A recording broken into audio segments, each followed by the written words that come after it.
Hello and welcome to another challenge. This is Pokémon Fire Red with just an Aggron, and as you can see we do name our Aggron Aggie. But anyway, without further ado, let's get into the challenge.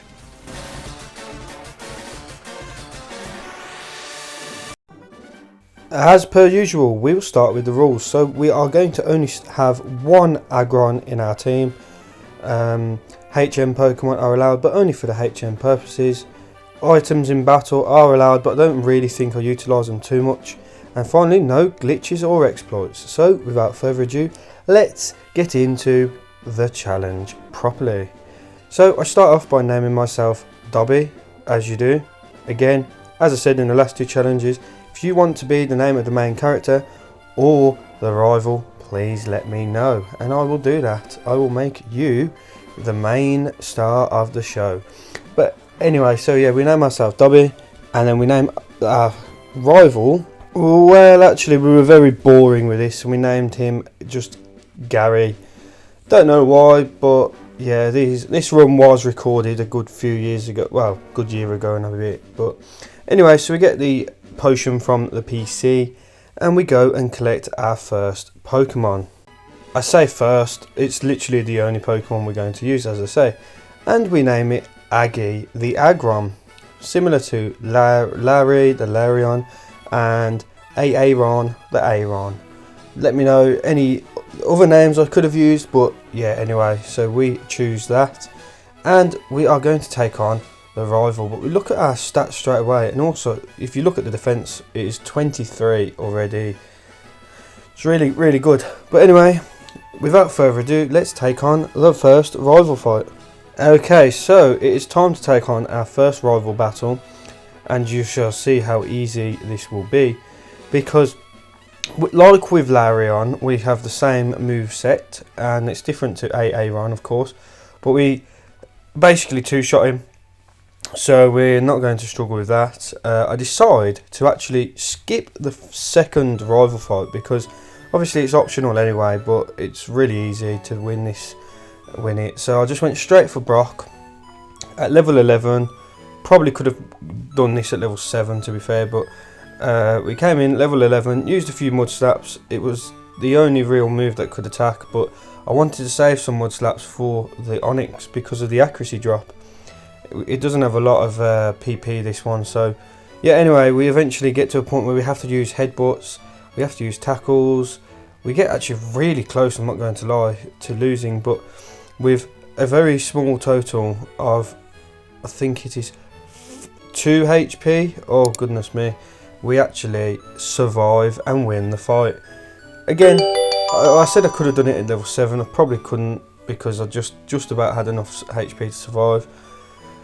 But anyway, let's get into the next bit. It is time to take the fossil. Now, I obviously went for the Helix fossil just because, really, I don't know why. Everybody likes doing that gag, don't they? They copied my dry bed. Shout out to him. He really is a really good YouTuber. But look at this. We realised against Misty that we were going to lose. We basically needed to outspeed Starmie to win.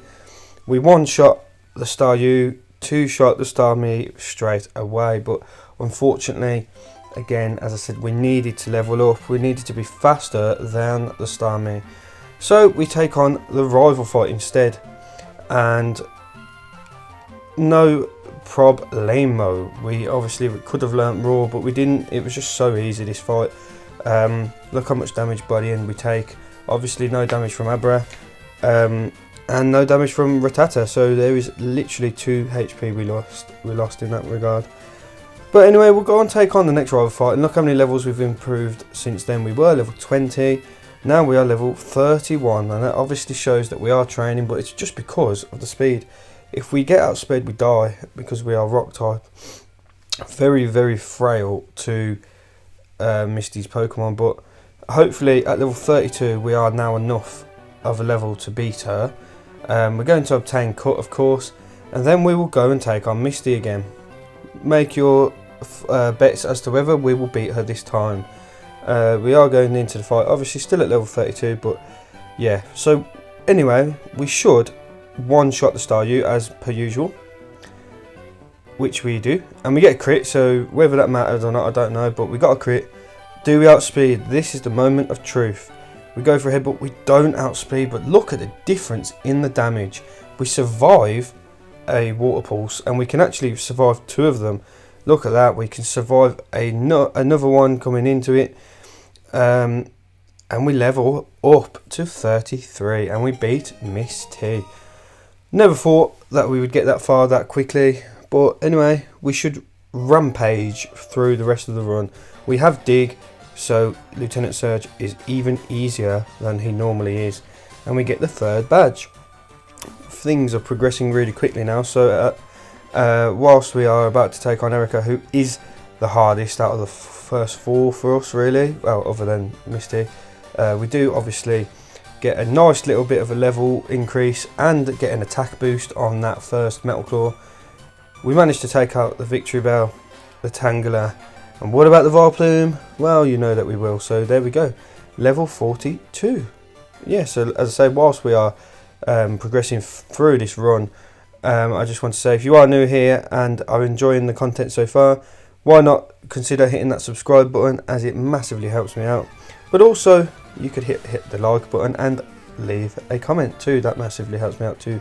But the reason why I didn't really speak about Giovanni fight, easy pickings, especially with this Aggie. Again, I probably could have done this a lot lower of a level, and maybe if I do the challenge again, I will make sure to do it minimum battles, because yeah, it did get a bit easy after a while.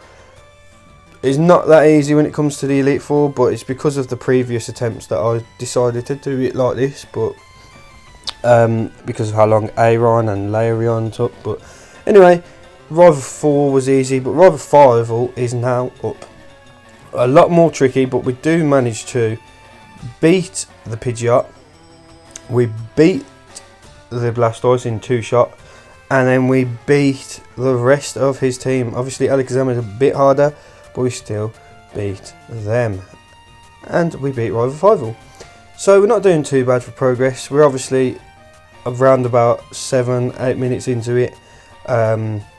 We are now taking on Giovanni. I don't think I even healed before him, because he's just easy to battle, especially with my levels, but he did manage to get some damage off on us, and we got a rock blast against us, but then we managed to get an attack boost too, so we were definitely going to one-shot the Kangaskhan as long as we hit it. Not only do we do, but we are into the final battle in Saffron City. It is the battle against Sabrina. So look how easy that was. Obviously very good attack versus very weak defense. Not really worthy of talking about it, but anyway, it's time for Koga, someone who should beat realistically with the poison type, but he's got 3 Pokemon that have Levitate, so actually we did well there in that fight. But yeah, very easy, very easy. So for the penultimate gym badge, it is Blaine. Thankfully we outspeed the first one, but we do get burnt, so not only will we be losing health, but we will also be doing less damage. Rock Slide is a one-shot, and it's just over to us versus Arcanine. He nearly does beat us, and then we miss the Rock Slide. We would have beaten him in that instance, so we need to restart the run. Well, not the run, the battle. Anyway, we go for a Rock Slide. We do miss again, take some damage, but we don't get burnt this time. Use another Rock Slide, and we get to the final battle with not only more health, no burn, and then we take out the Arcanine in 2 shots. But oh wait, no, we miss again and lose the fight.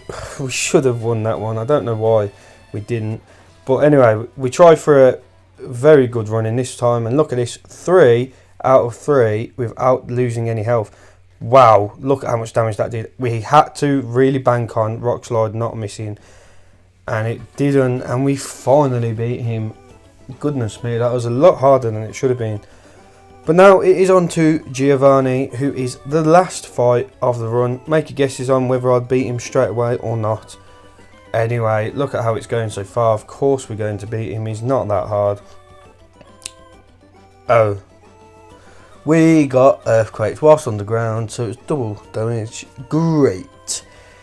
So we need to think of a new strategy. We don't come in here with the best of health. We do get an attack boost straight away, so I think to myself, let's just try and cheese it. Let's see if we can get some more attack boosts. Iron Tail one shots Nido Queen and then Nido King. So yeah, we just needed an extra attack boost, but goodness me, that was much better the second time around than the first. And now we move to the segment where we take on the penultimate rival fight. Not only do we miss a rock slide on the Blastoise, but he sets up a rain dance, and thankfully we do beat it, and we have got the leftovers, as you can see with the recovery. It is the only item I really use, but look at this, we managed to get more recovery with Dig. We're getting 11 each time, and we get ourselves to the Alakazam with a lot of health. Metal Claw was disabled annoyingly, but we do manage to finish the fight and get to level 67 just before the Elite Four. Now, make your guesses on how long this will take. It is going to be a rough ride. We get a crit on the Dugong, so we don't even know if it is going to one-shot. The Cloyster, it does, however, so that suggests to me that it might. The Lapras, it does too, but it was a crit, I think. And in the middle of this fight, we level up, but we get a crit again on the Slowbro. We're doing really well in this fight. Last up is Jinx, and I want to save my rock slides, so I use a double edge, knowing it hasn't got the best defense. Doesn't seem like Lorelei should be too bad. This person, however, is the Run Ender. Oh my goodness, he is not easy with a steel type, let me tell you that for sure, and a rock type I should say. Iron Tail is enough to take out his first two. Of course we do not have Metal Claw anymore, but we've managed to take out Hitmonchan, who was usually the worst out of the three. Brick Break comes from Hitmonlee, which is not great, and then finally Machamp. We do get lucky because he does miss, but yeah, basically Bruno was really bad for this team. Every time we came up against him, we really struggled. We only won that because Cross Chop missed, and we all know that, but oh well. We'll move on from the fight and go straight to Agatha. As we know, not the easiest, so I want to make sure I fully heal, but also I'm ready for this fight mentally, physically and emotionally. I tried to teach some different moves, thinking whether it would work, but no, nothing really changes. So yeah, but anyway, whilst I am waiting for myself to be ready for the fight, why not check out one of my other videos of these runs. I'm going to be bringing out another video hopefully next week, but another few videos of these kind of runs, one with a theme team, one on a different kind of stance of the way you do it normally. But yeah, anyway, let's cut to Agatha. Okay, so leave your comments as to whether we will beat Agatha first time. We've gotten very lucky so far against the Elite Four. Will we continue that lucky streak? Find out now. So obviously she sends out Gengar first, and at this point I'm thinking I can't use a ground type move because although I would like to, she's literally got the ability to levitate, so I think to a different strategy. So as I was looking back at the footage, I was literally contemplating Earthquake for a long time, but I opt to go for Iron Tail, and obviously with its very low accuracy, guess what? It missed. Not only did it miss, they set up two double teams, so the next one missed, and we became confused, and then we hurt ourselves. We got a recovery, but they used another double team and we hurt ourselves. This was just not going so well. They used a fourth and we hurt ourselves. Obviously at this moment you can probably think how I'm feeling. I was not happy. I got a Shadow Punch. I got hurt again. I got hurt 3 or 4 times in a row there. Missed again and again. I just had terrible luck. So my luck went from amazing to terrible. We hit an Iron Tail and we get the win against the Gengar somehow after all those evasion boosts. We look to beat the Haunter, which we know we would one shot, and we do. We've got the Arbok now, and Intimidate does come out, which is not great because we're dealing less damage.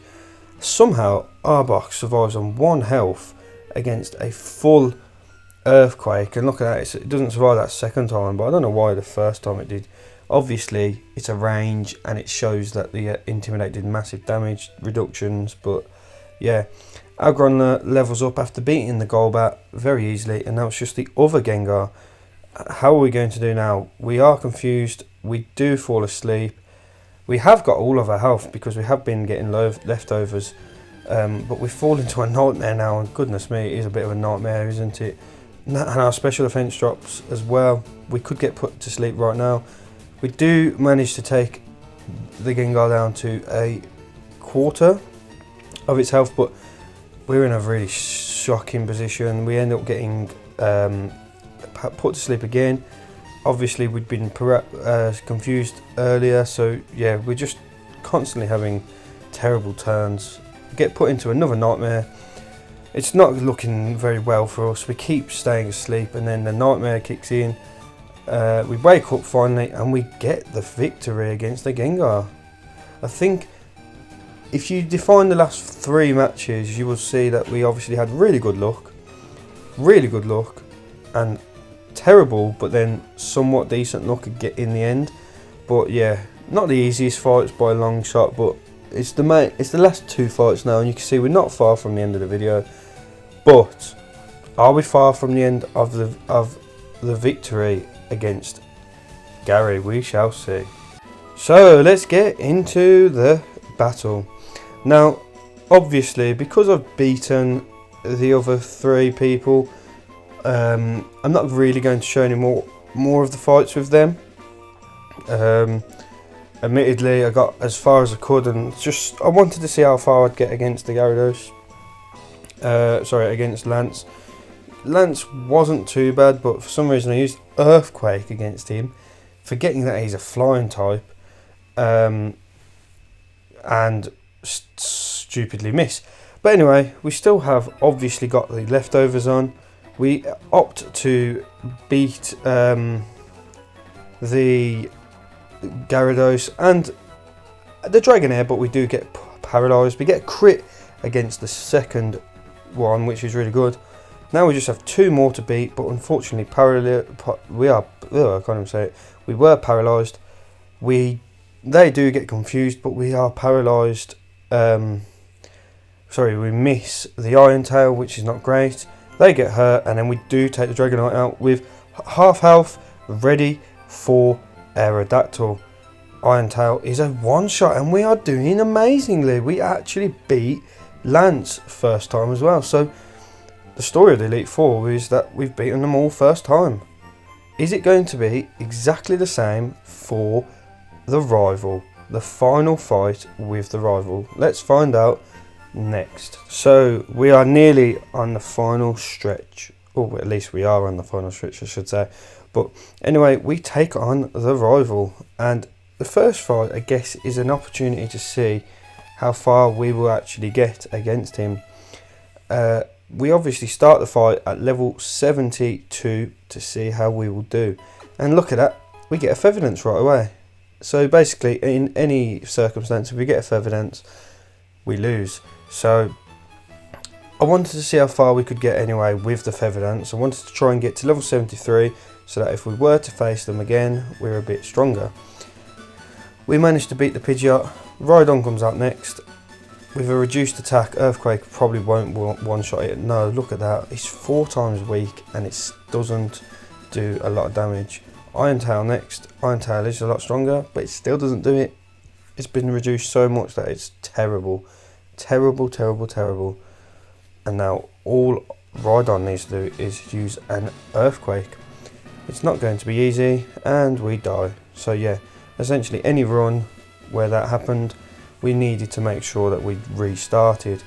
So I'll show you another opportunity against the rival to see if it's any easier, any harder, or if it's just the same.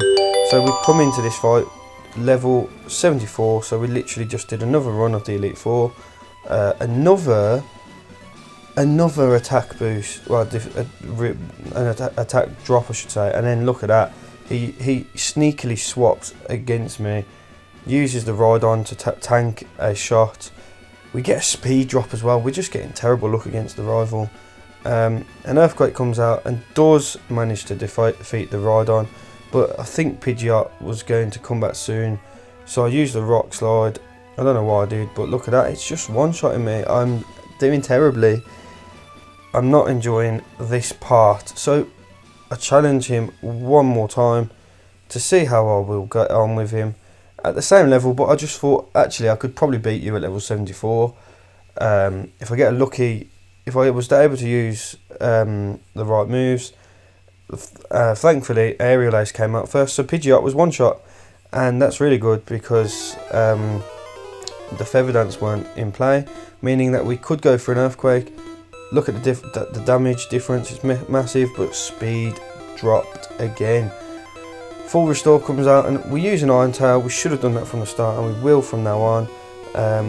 We've now got a Blastoise to beat with a Rain Dance in play. This is not great. Hydro Pump is, of course, a one-shot again, so we die. We've got more of a chance there, to be fair, but anyway, let's get into this fight with the rival. One last time, maybe? We do make it look like we've actually just...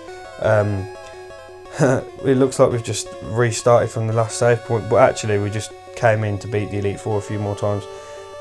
We get lucky with the Pidgeot, we beat the Rhydon, we've actually taken no damage, we're against the Blastoise. Double Edge is actually much better, look at the crit, it managed to beat it.